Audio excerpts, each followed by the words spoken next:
Boa noite, igreja. Amém. Abra a tua Bíblia em Romanos, capítulo 13.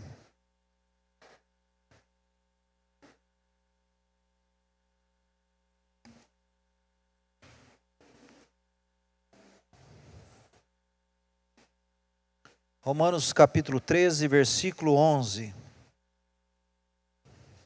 11, 12, até o 14.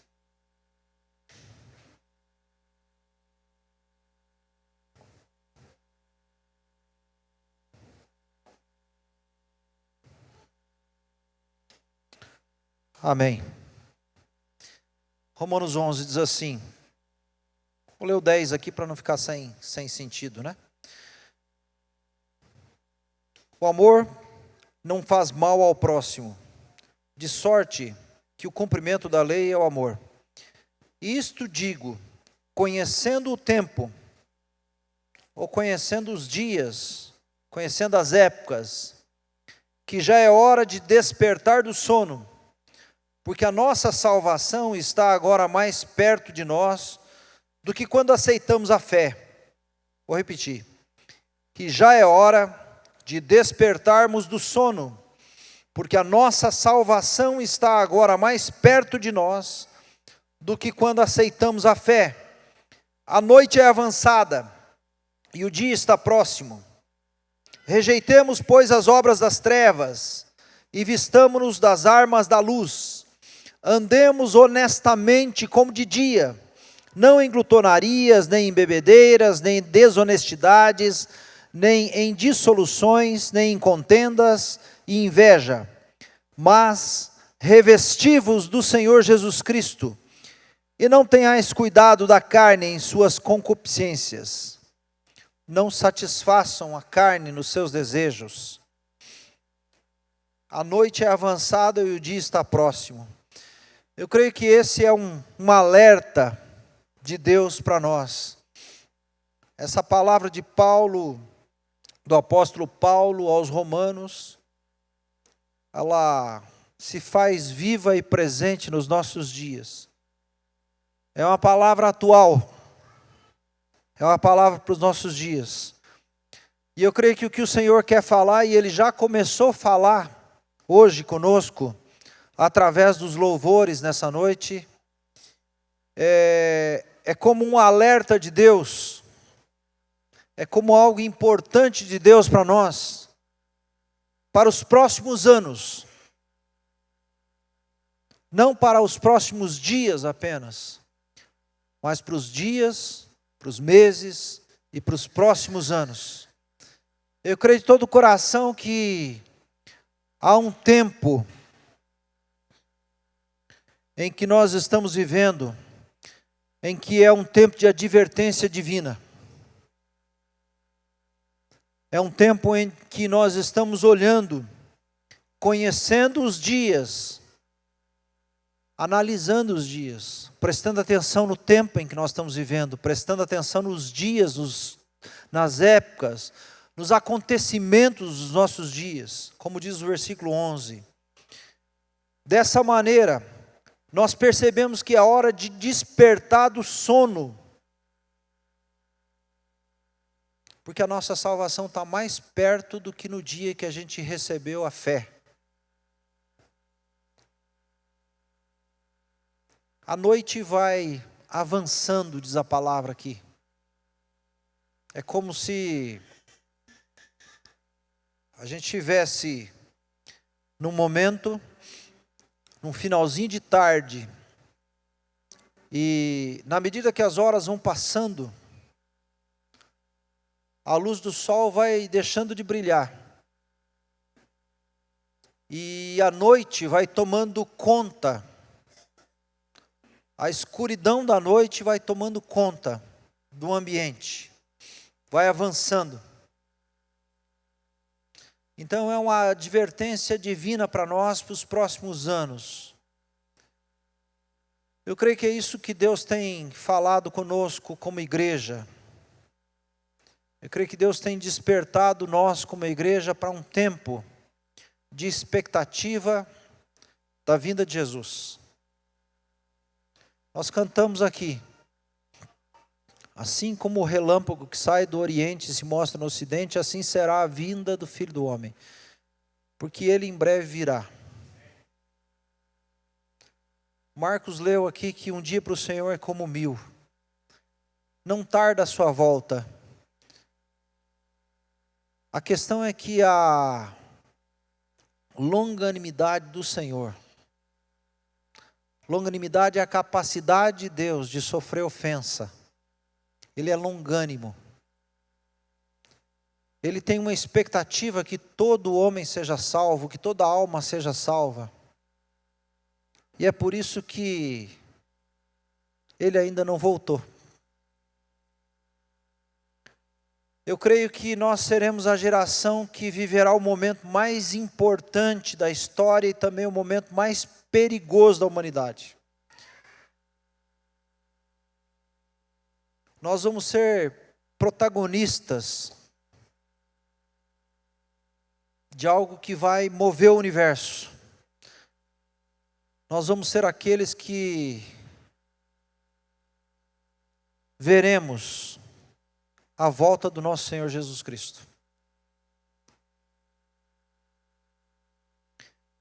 Nós somos uma geração escolhida para esse momento tão importante da humanidade.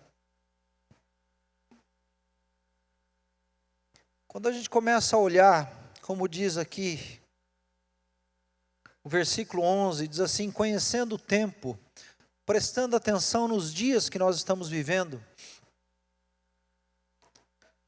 vem uma pergunta no nosso coração. Não sei se você já pensou nisso, já se perguntou a respeito disso, né? A pergunta é que, será que Deus tem se dado conta de todas as tensões que estão acontecendo no mundo? Será que Deus tem visto essa crise econômica que está tomando conta do mundo? Será que Deus tem visto as guerras, as ameaças de uma guerra mundial? Nunca esteve tão perto de uma guerra mundial como está nos nossos dias. Será que Deus tem visto as mudanças climáticas que têm sido catastróficas e têm assolado países, cidades, estados, nações? Há poucos dias nós, como igreja, recebemos aí um pedido de oferta de Moçambique, porque tinha passado um ciclone por lá. Mas não foi o primeiro. O ano passado também teve. Há alguns anos atrás, uma das maiores cidades de Moçambique foi completamente destruída por um ciclone. Agora nós nos mobilizamos aqui no Brasil, várias igrejas de várias cidades, mandamos ofertas para lá, para ajudar a reconstruir casas. Um lugar extremamente pobre. Até pouco tempo atrás, Moçambique estava entre as 5 nações mais pobres do mundo. Você tem um ciclone aqui em Cascavel? Alguém que fica sem ter a casa destruída tem condição financeira de ajudar quem teve a casa destruída, mas lá já não tinha condição antes do ciclone. E tem muito menos depois. A pergunta que fica é: Deus tem olhado para essas mudanças climáticas? Será que Deus tem se dado conta dos vírus? E entra um vírus, e entra outro vírus, e sai um e entra outro, que tem surgido? Será que Deus tem se dado conta dos absurdos que tem nos oprimido em nossos dias? Das pressões na nossa mente? Nós que temos a mente de Cristo, a pressão que tem afetado os nossos filhos nas escolas, a pressão que a mídia tem feito através da televisão, nos nossos filhos, nos livros.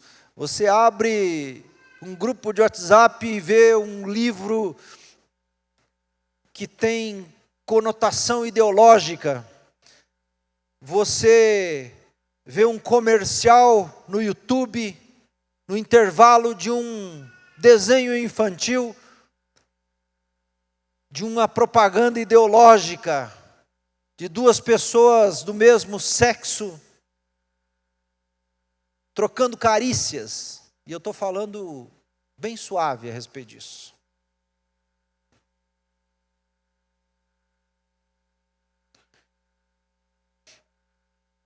Do volume de pressão que os nossos filhos sofrem nas escolas. Isso tem nos oprimido nos nossos dias. A pergunta é: Deus tem se dado conta a respeito disso? Deus tem se dado conta dos nossos dias? E a resposta é sim. Deus tem visto tudo isso.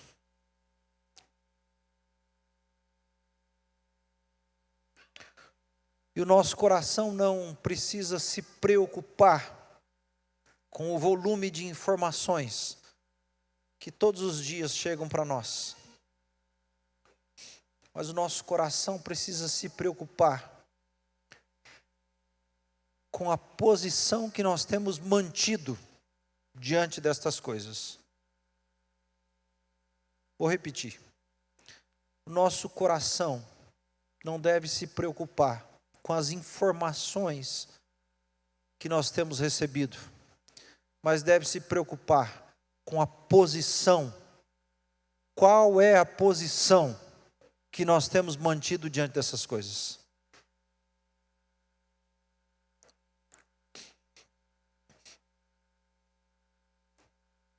Às vezes nós ficamos nos perguntando quem será o anticristo, como serão os sinais dos últimos dias. Se a gente abrir Mateus capítulo 24, abra lá Mateus capítulo 24, só para a gente relembrar.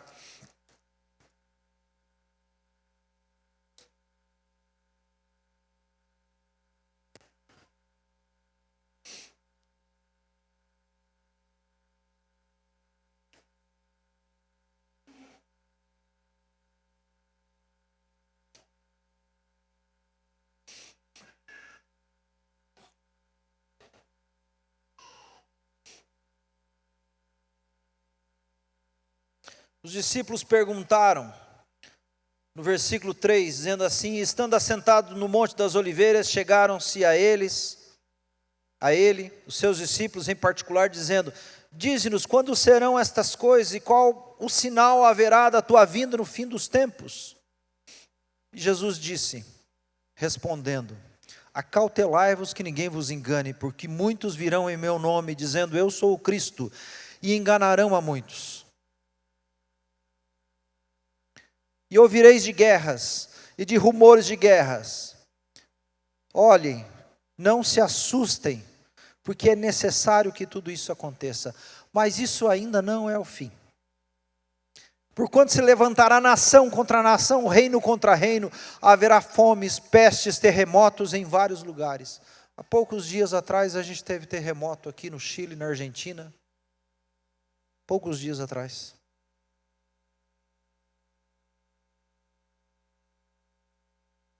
Há uma previsão de que o continente africano vai se dividir ao meio, ou uma parte do continente africano vai se separar, formando um outro continente, por causa das rupturas, do movimento das placas tectônicas, que causam os terremotos. Essas coisas são o princípio das dores. Então vos hão de entregar para vocês serem atormentados, e matar-vos-ão, e sereis odiados de todas as nações por causa do meu nome. Nesse tempo muitos serão escandalizados, e trair-se-ão uns aos outros, e uns aos outros se odiarão. Surgirão falsos profetas que enganarão a muitos, e por se multiplicar a iniquidade, o amor de muitos se esfriará. Mas aquele que perseverar até o fim, esse será salvo.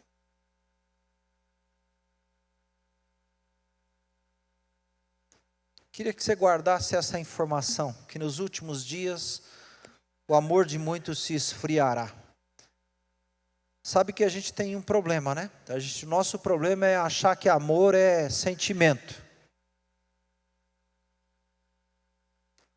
E quando a gente acha que amor é sentimento, quando o amor vai embora, a gente fica tranquilo, porque afinal de contas, foi algo que saiu e eu não tenho controle sobre isso. Mas quando eu tenho convicção que amor é decisão, isso me leva a uma responsabilidade de amar. Isso me leva a um nível de responsabilidade de amar. E se eu tomo uma decisão de amar, o sentimento vem depois. O sentimento segue a minha decisão. Continuando no capítulo 24. Versículo 27, porque assim como o relâmpago que sai do oriente e se mostra até o ocidente, assim será também a vinda do Filho do Homem, porque onde estiver o cadáver, ali se ajuntarão as águias, e logo depois da aflição daqueles dias, o sol escurecerá, e a lua não dará sua luz, e as estrelas cairão do céu, e as potências do céu serão abaladas, então aparecerá no céu o sinal do Filho do Homem, e todas as tribos da terra se lamentarão e verão o Filho do Homem vindo sobre as nuvens com poder e glória. E ele enviará os seus anjos com rígido clamor de trombeta, os quais ajuntarão os seus escolhidos desde os quatro ventos, de uma a outra extremidade do céu. Só para a gente relembrar. Todo olho verá. Todo olho verá. Não vai ser às escondidas. Não vai ser algo secreto.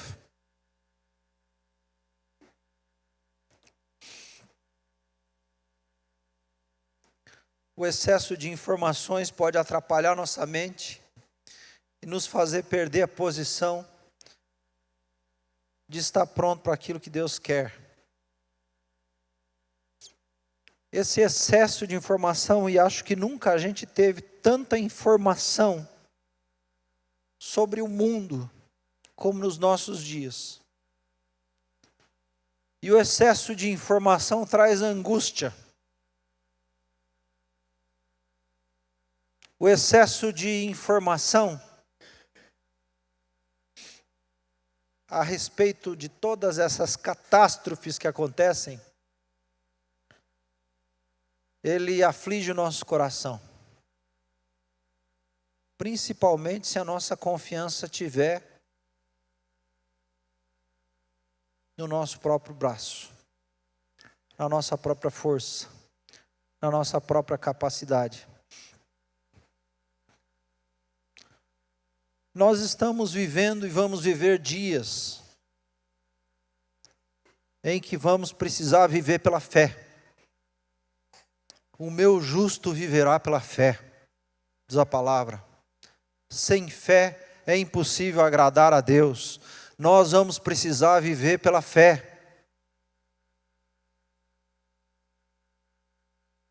A fé é uma certeza. A fé é uma convicção de coisas que não são necessariamente tangíveis, palpáveis, visíveis. Mas a fé, ela está baseada numa palavra, numa pessoa que é Cristo e na sua palavra.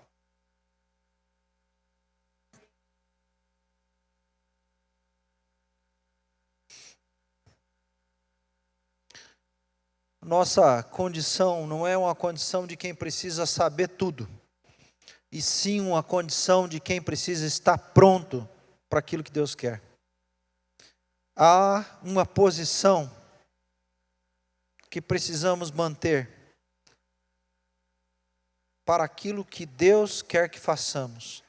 Então não é tanto a informação, mas é a posição. Não é o quanto você sabe a respeito do que o mundo está fazendo e está vivendo, mas é a respeito da posição que nós temos mantido diante das coisas que o mundo tem pregado. E há uma pregação no mundo, há uma doutrinação no mundo.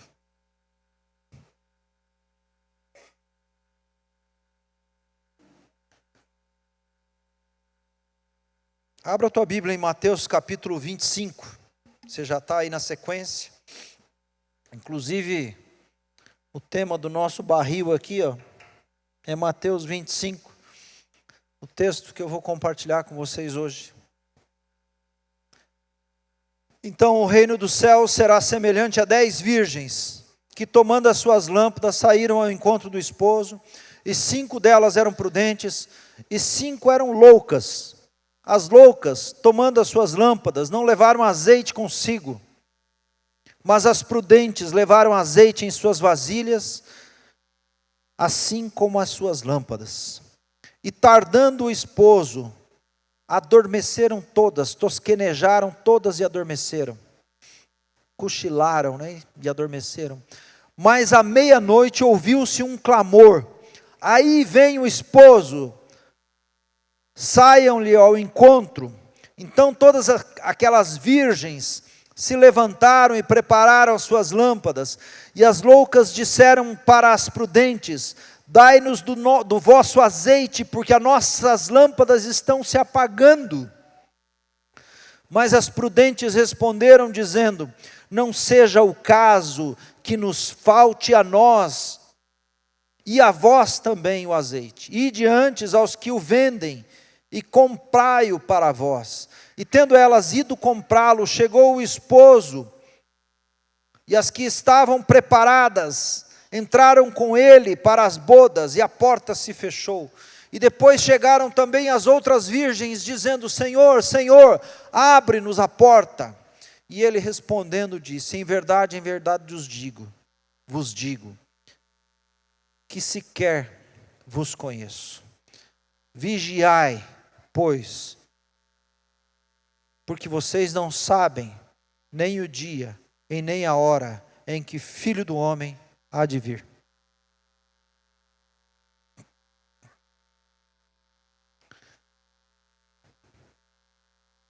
Nós não temos todas as informações, e nós não temos a informação principal dessa história, que é o dia e a hora em que o Filho do Homem há de vir. Mas nós temos algo que a gente não pode negligenciar. Nós temos algo que é a prioridade da nossa vida, que é o azeite.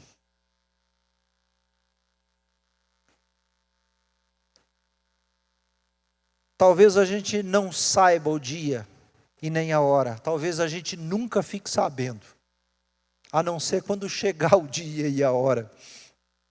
Mas a gente não pode desprezar a prioridade daquilo que vai ser necessário para esse dia e para essa hora, que é o azeite.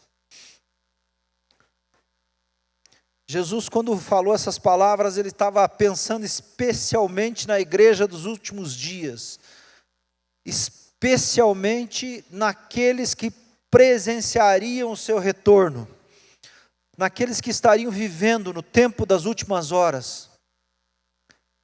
Porque quando ele regressar, ele almeja encontrar uma igreja que estaria ardendo de amor por ele. Uma igreja que em seu coração há uma expectativa pela sua volta.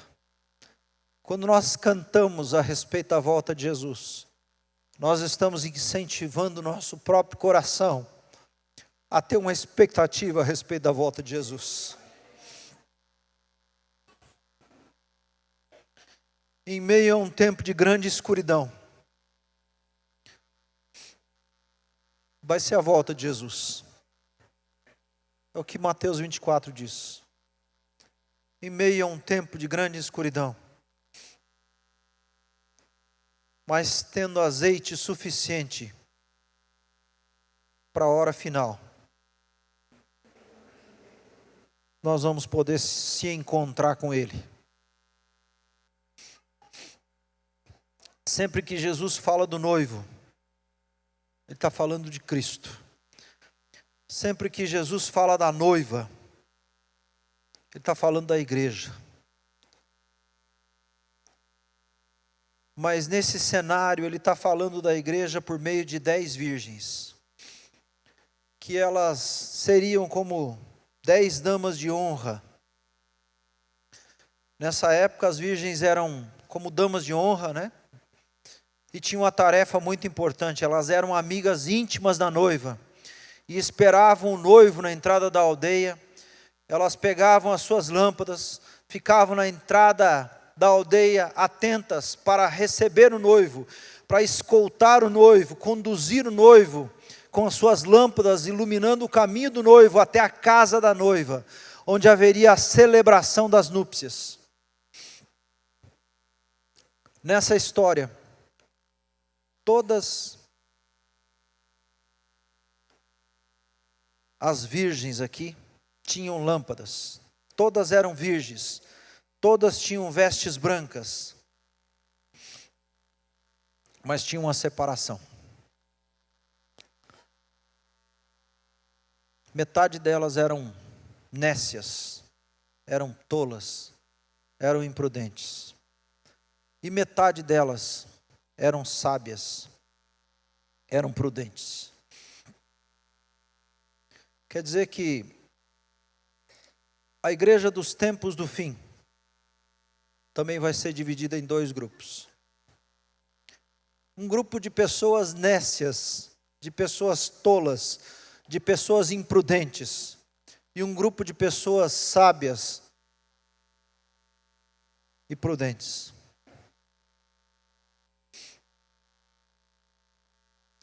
Deus não vai separar por grupo o batista, o presbiteriano, a comunidade, os sem nome. O que vai nos definir é se somos nécios ou sábios, prudentes, imprudentes. O que vai nos definir é o azeite. O azeite é o que determina se estaremos participando desse momento mais importante, mais incrível e também mais perigoso da história da humanidade. As virgens que estavam sem azeite ficaram desesperadas e ficaram fora do casamento. Elas não puderam entrar nesse momento tão importante. Se a gente se colocar fora dessa cena, como se a gente estivesse observando a cena acontecendo, quando as 10 virgens saem, todas elas têm vestes brancas, todas elas têm uma lâmpada acesa, todas elas são virgens, todas elas são muito parecidas entre si. A gente não conseguiria discernir quais eram as nécias e quais eram as sábias. Mas chega um momento em que as lâmpadas se apagam, que o azeite acaba, e aí é muito fácil de perceber quem é sábio e quem é tolo, quem é imprudente e quem é prudente. No momento da chegada do noivo, quem não tem azeite não consegue manter sua lâmpada acesa e fica de fora do casamento. O azeite é pessoal. O azeite não pode ser conquistado com esforço humano.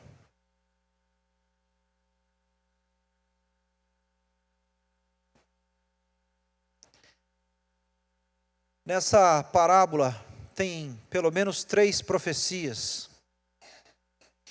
E a primeira profecia que eu quero falar a respeito dela para vocês é que ela fala que chegará um tempo onde haverá um período da meia-noite. Vai chegar um momento na história da humanidade de grande escuridão. Não há detalhe casual na palavra, não há texto sobrando. Todas as palavras têm um significado, têm um sentido, e para os hebreus, a meia-noite representa as trevas mais escuras, o tempo mais escuro da humanidade. Jesus estava dizendo que no seu retorno, no seu regresso, o mundo estaria nas mais profundas trevas. Trevas falam de perda de referência. Trevas falam de falta de visão, de dificuldade de avançar. Falam de um tempo de grande confusão por causa da perda de referência. Se a gente olhar para os dias que nós estamos vivendo hoje, é a coisa mais absurda. Nós não conseguimos ler uma notícia, porque a gente não sabe o que é verdade e o que é mentira. A gente não sabe no que acreditar nos nossos dias. Esses dias eu recebi no WhatsApp lá uma mensagenzinha, dessas mensagenzinhas prontas, né? E dizia assim: não temas, porque na Bíblia, a Bíblia diz 365 vezes a palavra não temas. É porque para cada dia dos nossos medos, nós temos uma expressão de Deus dizendo não temas. Só que não tem 365. Algumas traduções têm 82. Outras traduções têm no máximo até 90 vezes. Você percebe o tempo que nós estamos vivendo?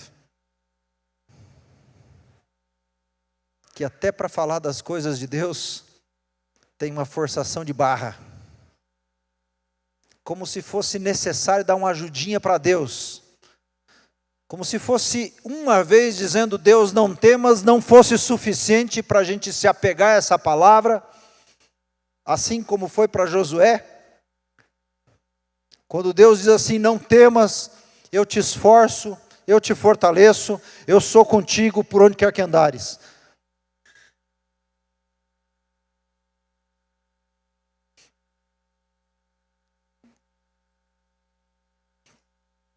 Hoje o sistema está desconsiderando tudo o que nos define como sociedade. O sistema está desconsiderando tudo o que nos define como família, como identidade, como sexualidade, como história, como moral.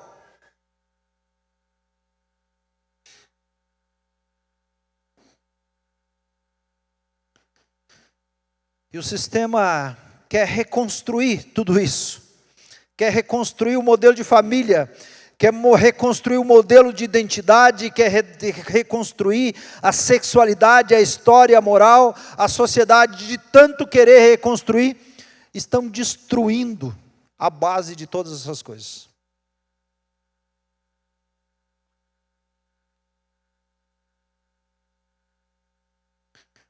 E a gente olha e fala assim, não, mas eles não vão conseguir fazer isso.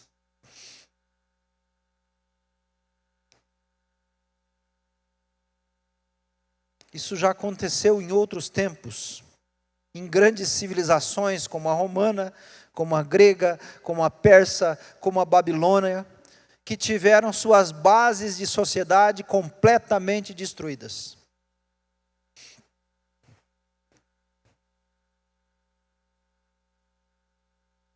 O sistema que nós estamos vivendo hoje, e a gente não pode esquecer que a palavra diz que o mundo jaz no maligno. O mundo jaz no maligno.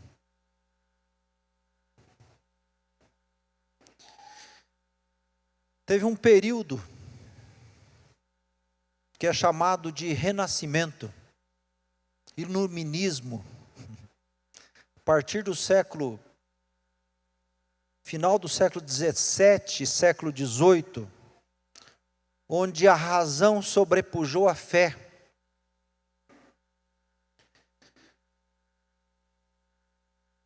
E alguns se consideraram os homens que trouxeram a luz para o mundo, como se tivesse iluminado todo mundo. Por isso que esse período é chamado de iluminismo. E teve crescimento em várias áreas, inclusive na economia, na cultura. A sociedade cresceu.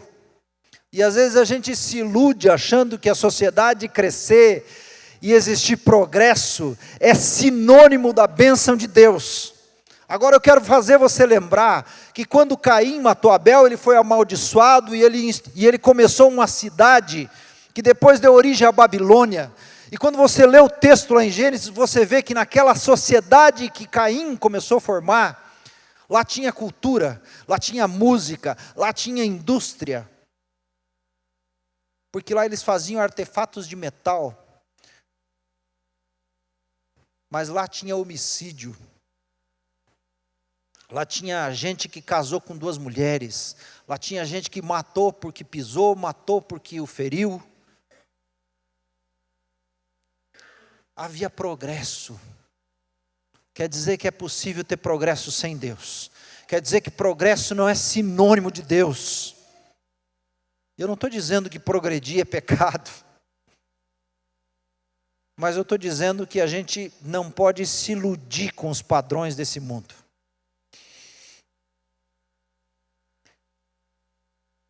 O sistema desse mundo não está acendendo a luz do conhecimento. Eles estão apagando cada vez mais. E as pessoas estão ficando cada vez mais estúpidas.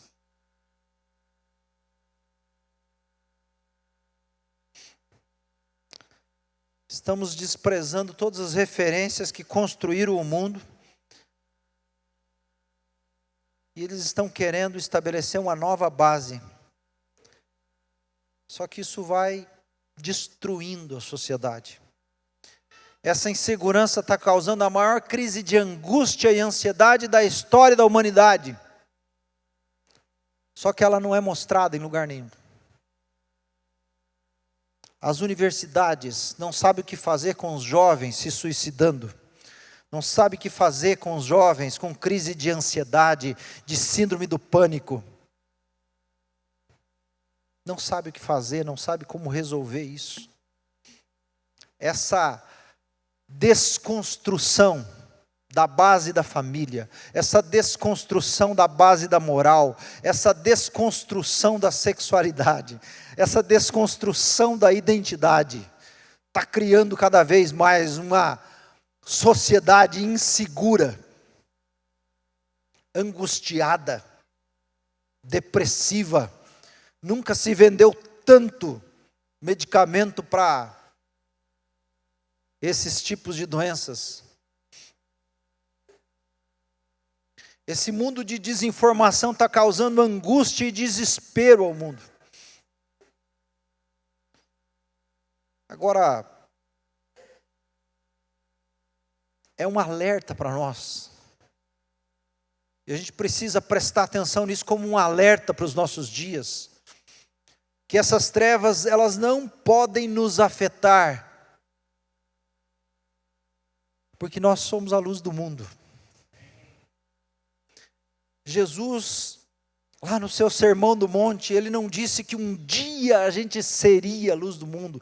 Ele não disse que talvez a gente fosse, quem sabe, se a gente se esforçasse muito para brilhar, a gente seria a luz do mundo. Não, ele disse, vós sois, vocês já são a luz do mundo.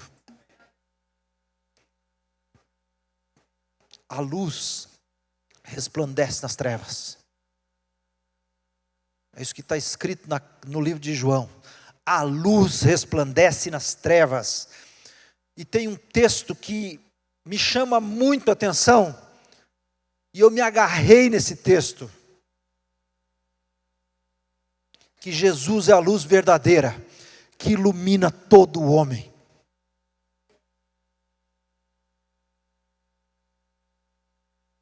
Nós somos aqueles que têm a luz verdadeira. Nós somos aqueles que têm o poder de, assim como um farol, iluminar o mundo em trevas.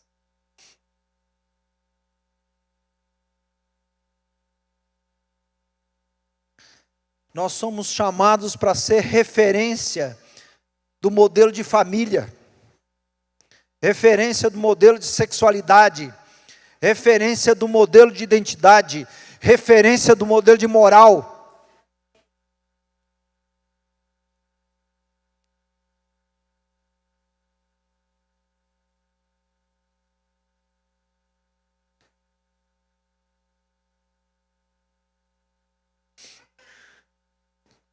Nós temos a responsabilidade de expor a luz de Deus em meio à escuridão. Agora tem um detalhe. Você já entrou num ambiente escuro? Como é que você se sente quando acende a luz? Você se sente incomodado quando a luz é acesa. Porque as trevas geram conforto. A luz, quando ela brilha, ela gera um desconforto inicial. Então, para sermos luz, temos que estar preparados para sermos perseguidos. Pois a exposição que o mundo está em trevas vai ser incômodo ao mundo. Essa luz vai incomodar o mundo. Fomos chamados para ser luz do mundo, sal da terra. Jesus disse que nós já somos. Vai chegar um momento, gente, que nós não vamos ter a liberdade de se reunir, todo mundo num lugar como está aqui hoje. Não sei se você já parou para pensar nisso. Às vezes a gente vai vivendo a vida de uma maneira, tipo assim, vai deixando a vida nos levar, né? E não para pensar. Que há pouco tempo atrás, a gente teve um processo de pandemia, que em muitos lugares foi proibido da igreja se reunir. Interessante porque as empresas não pararam de trabalhar, mas a igreja não podia se reunir. Né? As empresas trabalhavam com horário reduzido, mas a igreja parece que era o lugar da contaminação. Pelo menos tinha um diagnóstico correto nisso, né? Porque na igreja as pessoas de fato, a igreja de verdade é o lugar onde as pessoas se abraçam. A igreja de verdade é o lugar onde as pessoas se saúdam com ósculo santo. Se relacionam com entranháveis afetos e misericórdia. Essa é a igreja de verdade. Pelo menos esse diagnóstico o mundo fez de nós, né? Tipo, na época do, mais ou menos, no ano 70, 75, da era cristã, o imperador Tito mandou vários soldados infiltrados nas reuniões nas casas. Naquela época a igreja não podia se reunir num templo como hoje, né? Não sei se vocês já perceberam, o livro de Atos tem uma divisão clara. Até a morte de Estevão, os discípulos tinham se convertido, eles eram judeus, eles tinham um hábito de ir ao templo orar 3 vezes ao dia. Aí a igreja começa a ser perseguida. Ali na morte de Estevão, essa visita de oração no templo parou de acontecer. E a igreja passou a se reunir nas casas, escondida. A igreja passou a ser subterrânea. Até mais ou menos o ano 350 da era cristã, até mais ou menos o governo de Constantino. E o imperador Tito então mandava homens infiltrados nas reuniões nas casas, porque ele queria destruir aquele sistema de igreja que estabelecia Jesus como Senhor, como Quírios, que era alguém que tinha a mesma posição, ou era considerado até maior do que o César. E aí um historiador cristão chamado Flávio Joséfo, ele relata na história dos Hebreus, que nessas visitas, um soldado infiltrado volta para o imperador Tito para descrever, dar um relatório do que ele viu na igreja. Ele falou assim, o porquê eles crescem tanto, o que eles fazem que a igreja cresce tanto, como é que esse povo vive? E o relato é assim, eu não sei descrever exatamente o porquê a igreja cresce, o porquê as pessoas se convertem, mas tem uma coisa que me marcou que eu não vi em nenhum outro lugar, como eles se amam. Como eles se amam. Se a gente for impedido de se reunir,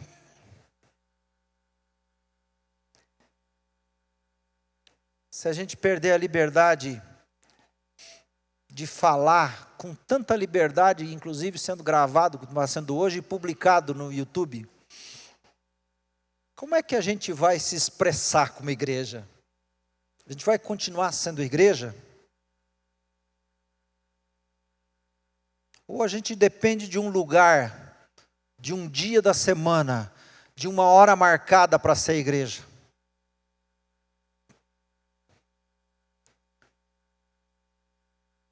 Se a gente for impedido de reunir,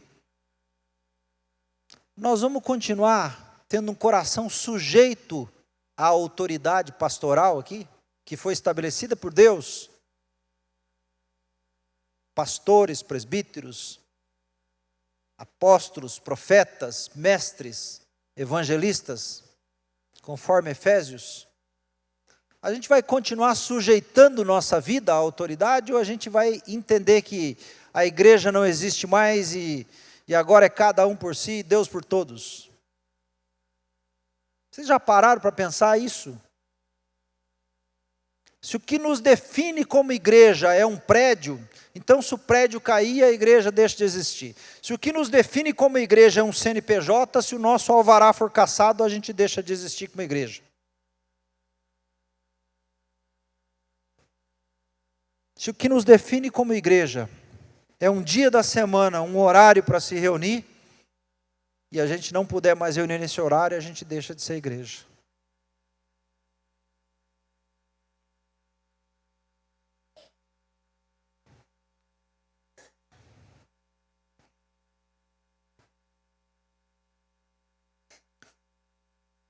A pergunta que eu faço, nós estamos preparados para isso?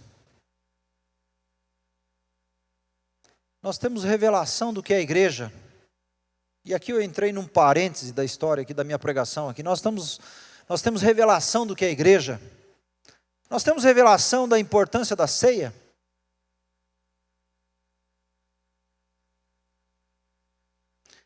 Nós temos a característica da igreja de Atos que perseverava na oração.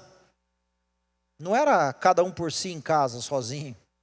Era uma igreja perseguida que perseverava na oração. Eles se reuniam para orar.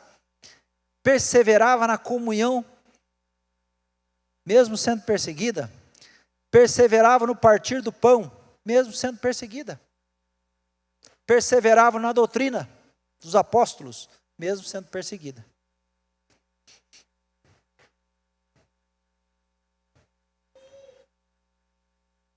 Nós estamos preparados para isso, ou a gente vai adotar uma igreja de internet e começar a se reunir pelo YouTube e pedir a ceia pelo correio? Vocês acham absurdo? Há 15 anos atrás, eu ouvi uma história de uma pessoa que congregava de uma igreja em outro estado e recebia a ceia pelo correio.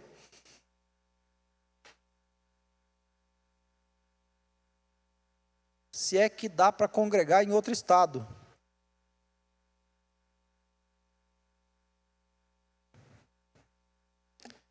Nós estamos preparados para isso, para esse tempo, que vai ser um tempo de trevas. Ou a gente vai ter que fazer mais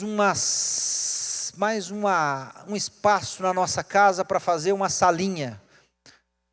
Daí, se o nosso grupo lá crescer e tiver crianças de mais idade, nós vamos ter que fazer 3 salinhas. Uma de 3 a 5, outra de 6 a 10. Cada quarto da casa vai virar um espaço de salinha para as crianças, porque as crianças elas têm que ter atividade. Que bom que elas podem ter atividade, mas é isso que define a vida delas como igreja?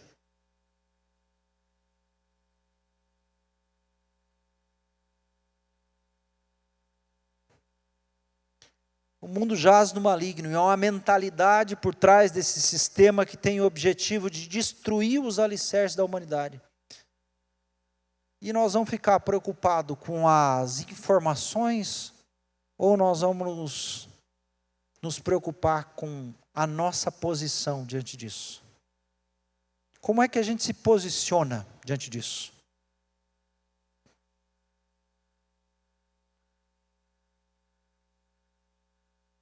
Os nossos filhos estão sendo bombardeados com uma infinidade de trevas. Nossas casas estão sendo bombardeadas com uma infinidade de trevas. E o que a gente vai fazer? Nós vamos ser tolos ou sábios? Vamos ser prudente ou imprudente? A única resistência real é a igreja. Nós vamos dizer a verdade em meio a um mundo de mentiras. Porque é por meio da verdade que nós somos libertos. Conhecereis a verdade e a verdade vos libertará. Mas a palavra disse assim, no versículo 31. Disse, pois, Jesus aos judeus que haviam crido nele: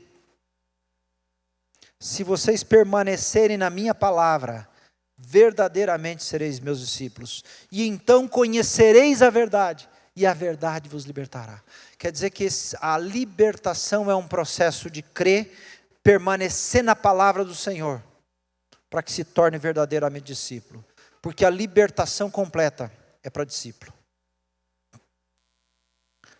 A palavra é Cristo, a verdade é Cristo.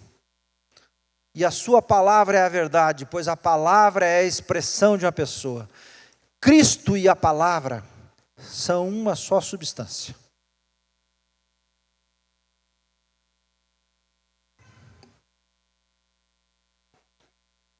A palavra é a luz que resplandece nas trevas. Cristo é a luz que ilumina todo homem. Tem muita mensagem por aí dizendo que a gente foi chamado para ser rico, dizendo que a gente foi chamado para ser famoso, muita mensagem dizendo que a gente vai ser bem-sucedido com muito dinheiro, mas tem pouca mensagem dizendo que a gente precisa ser luz em meio às trevas. Tem pouca mensagem dizendo que vai chegar um tempo de trevas e que talvez o dinheiro não seja suficiente, que a fama não seja suficiente, que o status não seja suficiente, mas o que vai ser suficiente é o azeite da unção do Senhor.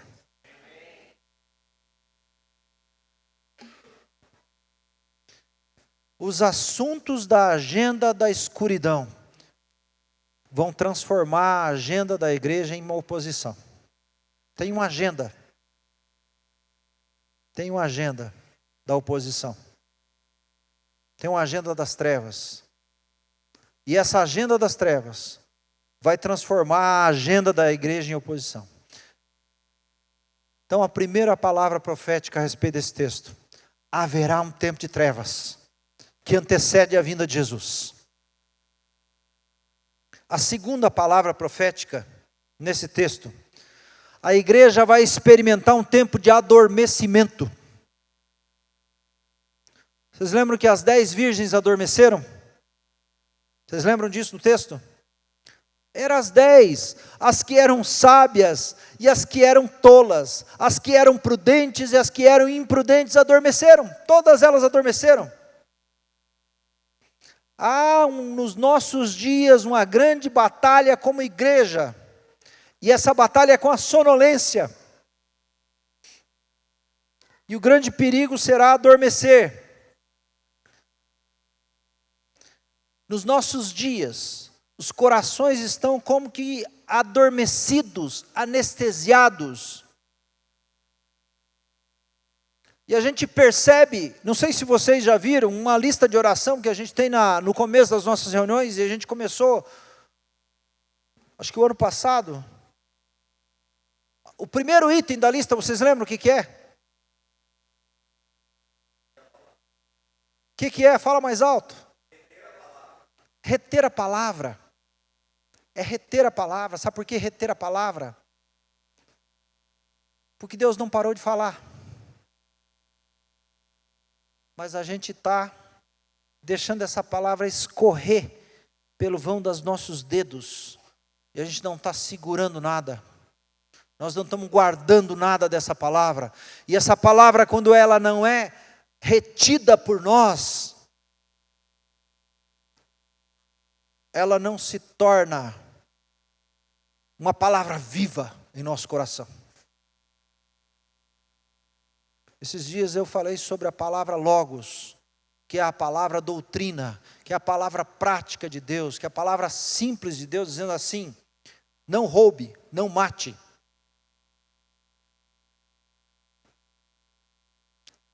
Mas essa palavra logos, ela precisa se transformar numa palavra rema, que é uma palavra viva.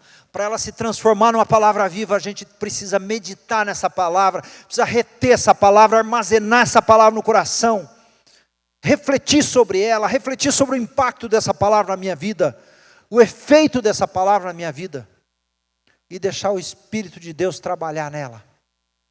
É como se a gente depositasse ela no óleo, e deixasse ela curtir, ela temperar no óleo, para que ela se torne uma palavra viva dentro de nós.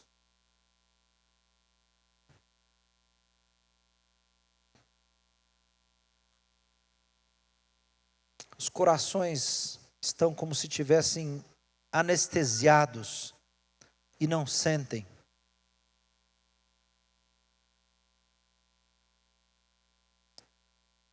Quero dizer para vocês que muitas das palavras que a gente traz aqui, eu estou falando por mim, creio que com os meus irmãos também é assim,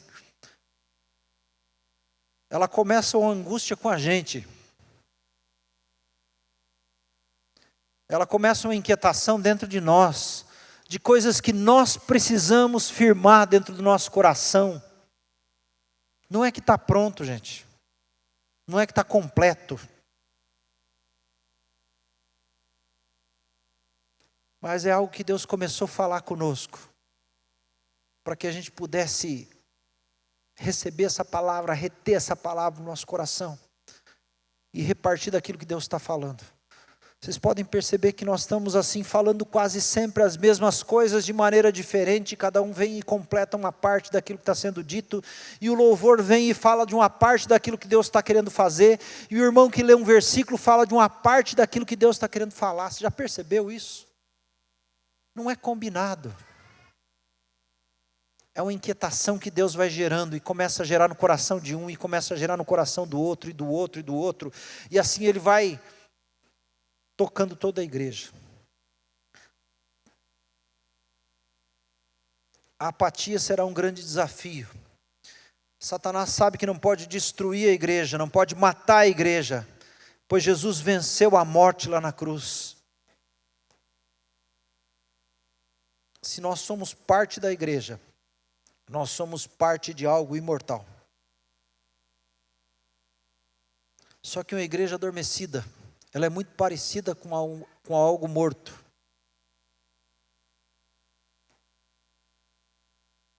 Como Satanás não pode matar a igreja, ele vai se esforçar para fazer a igreja adormecer.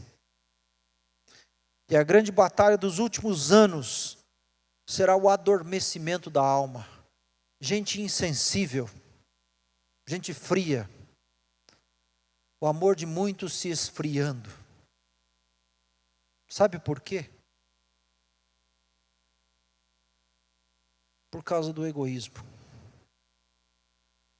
Eu não sei se você, quando começou a ler o livro de Atos, estudar o livro de Atos, nós estamos estudando nos grupos de conexão, nas casas do livro de Atos. Eu não sei como é que você enxergou o livro de Atos.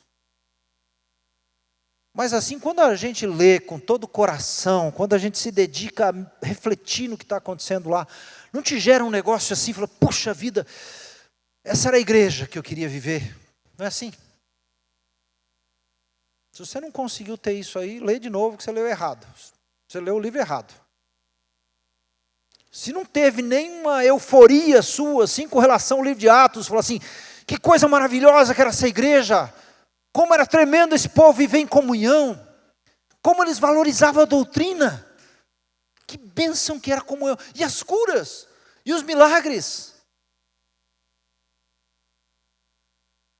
Se você não se empolgou lendo o livro de Atos, lê de novo, você leu errado, você estava com o óculos embaçado. Mas tem um milagre no livro de Atos, no meio de tantos ali que passa despercebido para nós, que é o milagre do fim do egoísmo. Porque só consegue viver em comunhão quem abandonou o egoísmo.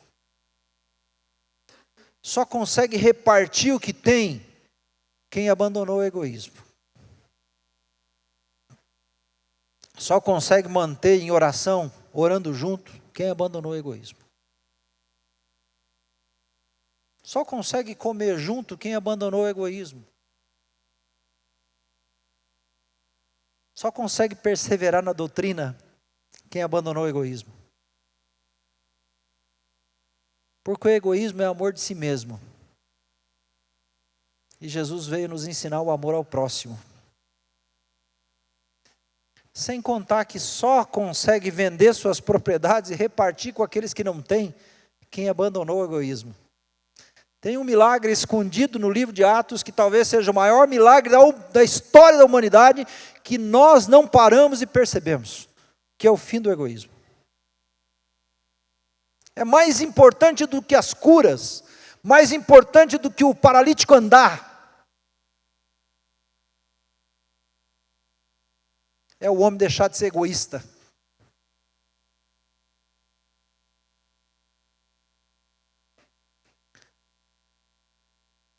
A apatia vai ser um grande desafio.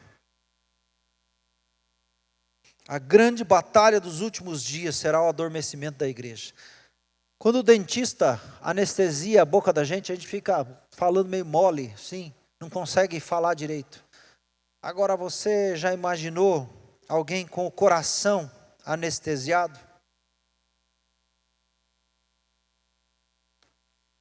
A gente perde a sensibilidade por causa da anestesia.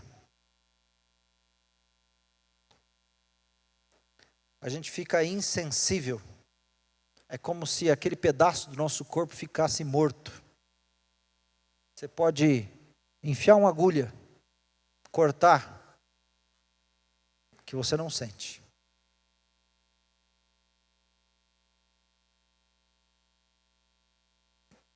Tem uma anestesia que o mundo está oferecendo, que se chama entretenimento.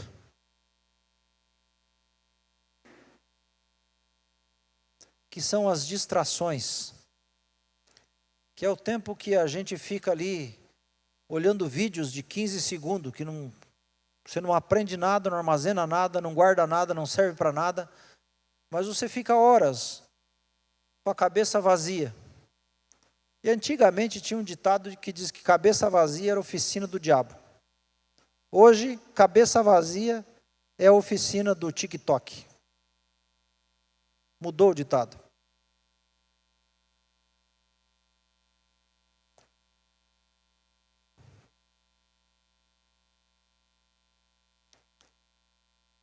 A gente usa a tecnologia, faz parte da nossa vida. Mas a gente tem que cuidar para que a tecnologia não comece a fazer parte do nosso corpo.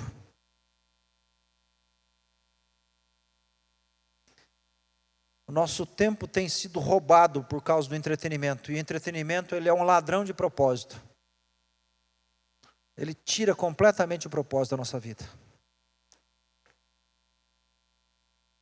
Enquanto estamos olhando para coisas que achamos importantes, estamos sendo distraídos e perdendo o foco das coisas que realmente importam.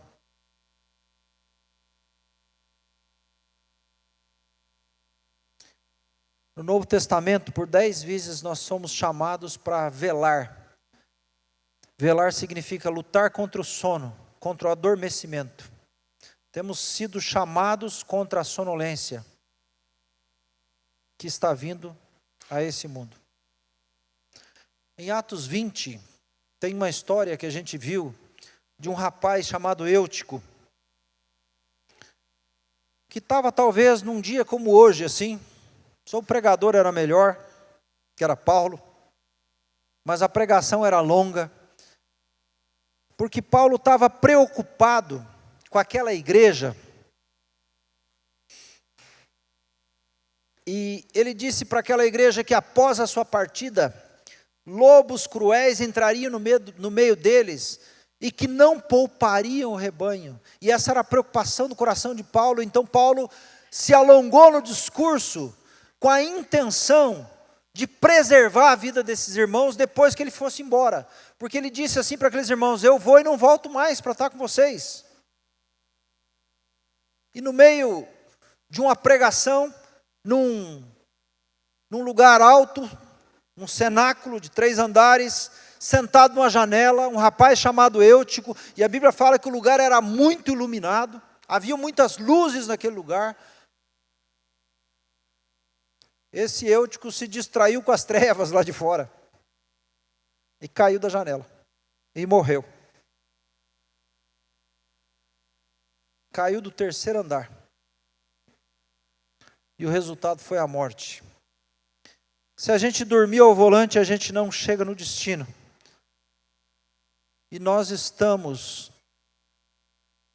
em direção de um destino que realmente importa. E a gente não pode dormir para não correr o risco de perder o foco e se acidentar e acabar morrendo por causa da distração. A segunda parte dessa profecia é: haverá um tempo de adormecimento da igreja, e a gente precisa velar, cuidar para não adormecer, cuidar o nosso coração, cuidar para não ficar distraído com as trevas. E a terceira profecia desse texto: acontecerá um grande despertamento da igreja.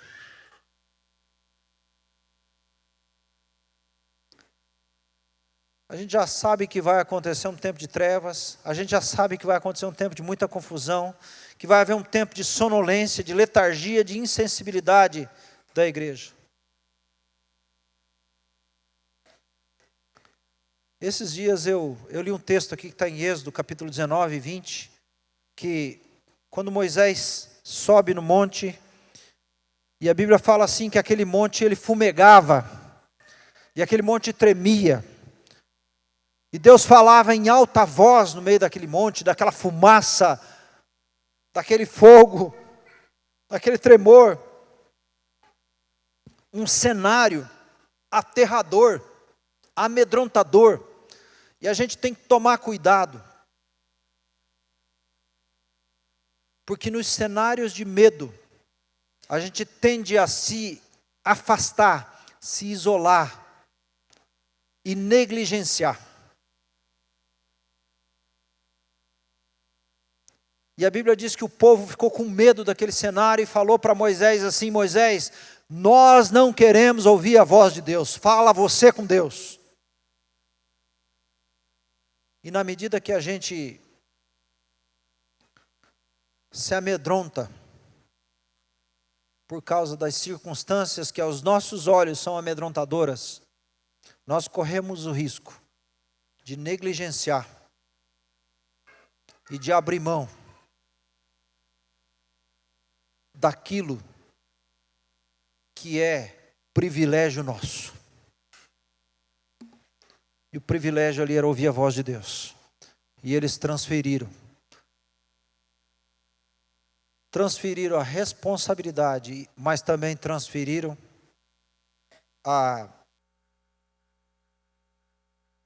o benefício de ouvir a voz de Deus. Em toda a responsabilidade tem um benefício.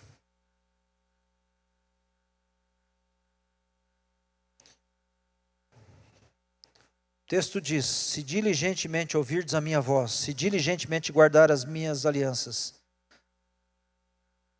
sereis minha propriedade peculiar dentre todos os povos. Vocês serão para mim um reino de sacerdotes e uma nação santa. E o povo ficou com medo, estremeceu. O povo ficou distante. O medo nos paralisa. O medo impediu o povo de receber a promessa. O medo levou o povo a buscar intermediários em seu relacionamento com Deus. E eu estava falando que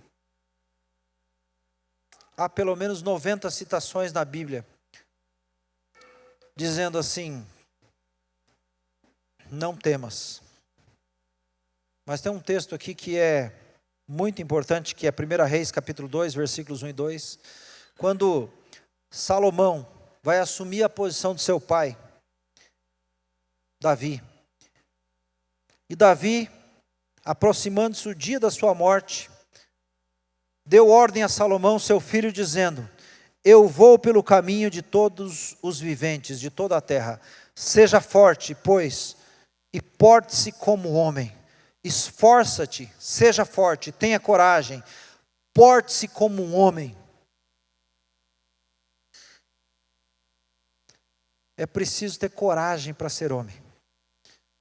Coragem é ter um coração cheio. Coragem não é a ausência de medo. Coragem é agir mesmo sabendo. Mesmo tendo medo. É fazer aquilo que precisa ser feito.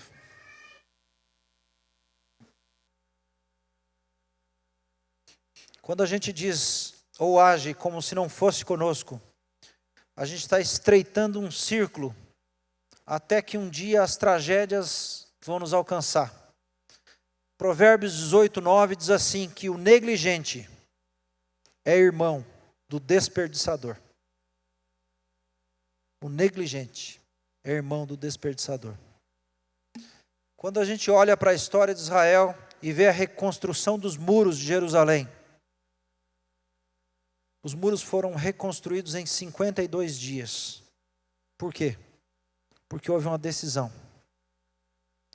E a falta de decisão não nos deixa a gente concluir os nossos projetos. Quando Josué diz assim, eu e minha casa serviremos ao Senhor, ele fala de uma posição pessoal que reflete no restante da família. Vou contar uma história sobre esse texto aqui, que eu fui entender esse texto lá em Moçambique, numa ilha chamada Idugo. Essa ilha tem mais ou menos 15 mil habitantes. Na época que a gente esteve lá, tinha 10 pessoas que eram cristãs. Todos os outros eram muçulmanos. E a gente enviou um casal de irmãos para começar um trabalho missionário nessa ilha, pregar o evangelho, fazer um trabalho com implantação de poços semi-artesianos, que a ilha não tinha energia elétrica, não tinha água potável, não tinha nenhum comércio, tudo vinha de fora, por barco. E aconteceu um episódio lá, uns dias antes da gente chegar nessa ilha, que esses missionários, esses irmãos que estavam passando por lá, passaram por era uma série de carreiros, assim, né, de carreirinho. Passaram por um carreiro daqueles e viram uma família muito desesperada e a filha, uma das meninas adolescentes, se contorcendo muito, se contorcendo no chão. E eles pararam lá para orar por essa menina. Essa menina estava possessa de um espírito maligno. E eles oraram por ela, expulsaram esse demônio que estava agindo na vida da menina. E a família de muçulmano ficou muito impactado com aquilo. Muito impactado.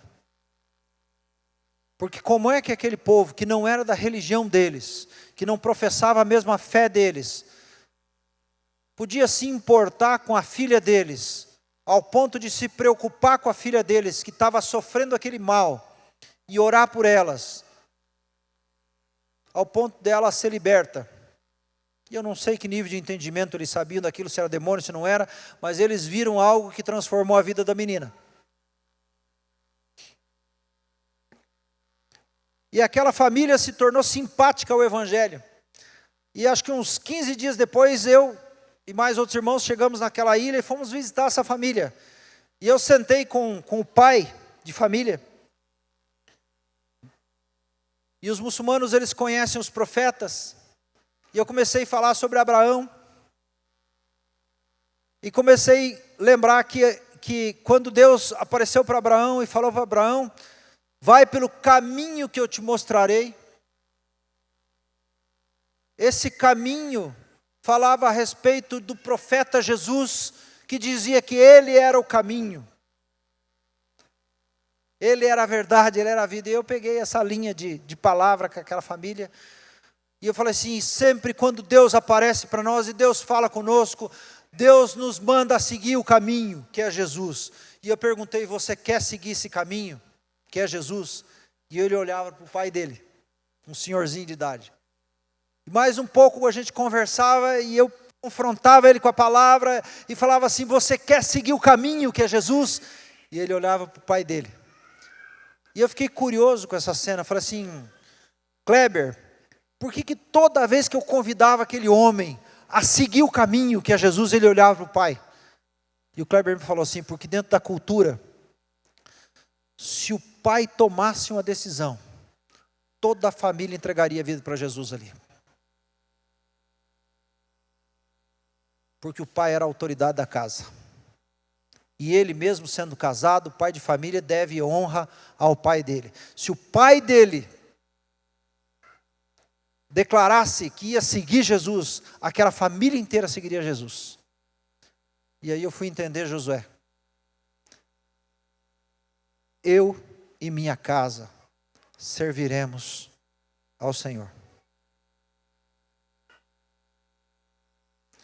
Uma decisão de assumir o padrão da casa. Eu e minha casa serviremos ao Senhor. Nós achamos que na nossa cultura isso não acontece, mas os nossos filhos esperam a nossa decisão. Os nossos filhos esperam o nosso modelo. Os nossos filhos esperam e olham para o nosso comportamento. Os nossos filhos vão seguir o Deus que nós seguimos. Se nós seguirmos o Deus verdadeiramente. Por isso a gente precisa ser diligente e discernir os dias em que nós vivemos. Há dias de medo, de incerteza. Por isso que a palavra diz mais de 90 vezes, não temas. Haverá dias de trevas, de medo, de incerteza, de insegurança, mas nós somos alertados a nos mantermos diligentes. Porque é certo que haverá um grande despertamento da igreja. Deus fará soar um grito dizendo, aí vem o noivo. Deus vai mover uma revelação profética na vida da igreja. De Jesus como noivo, como amado, como desejado das nações. E nós o conheceremos como nosso amado. Essa revelação de Jesus não será para algo, mas será para Jesus, para uma pessoa.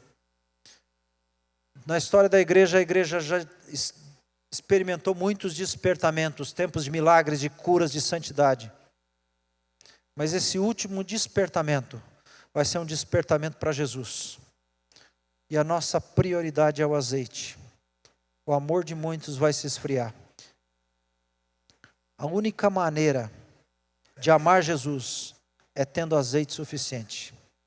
Todas as virgens tinham lâmpadas, todas tinham vestes brancas, todas foram à entrada da aldeia para receber o noivo, todas eram parecidas, mas o que definiu quem era sábio e quem era tolo foi esperar a vinda do noivo com azeite. As lâmpadas são nossos ministérios, nossa capacidade de iluminar. Todos temos uma lâmpada. Todos temos um ministério. Mas a lâmpada se fabrica com esforço humano. O azeite é um fruto que se cultiva, que se produz com o tempo.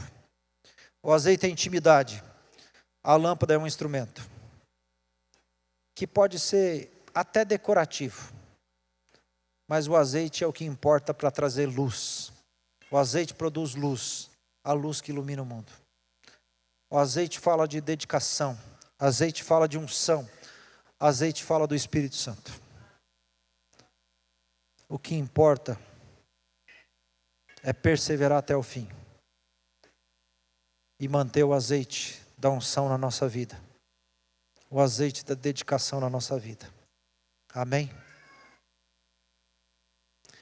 Pai, nós queremos orar em nome de Jesus. Queremos declarar